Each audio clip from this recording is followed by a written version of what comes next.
There's now going to be an automated external defibrillator, or an AED, in every police and fire vehicle in the city. So we bought 37 of them, and they're for every police car and other city facilities within the city. The AEDs were paid for by money from the American Recovery Act. Right now, if a medical call comes out and it's a cardiac issue, you have to wait for the ambulance to get there.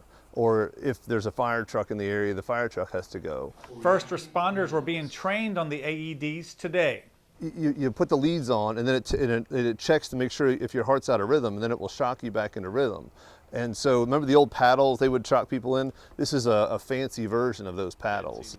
When someone's heart stops in the future, police cars that may be patrolling nearby will have the machine with them, and every city building will also have one.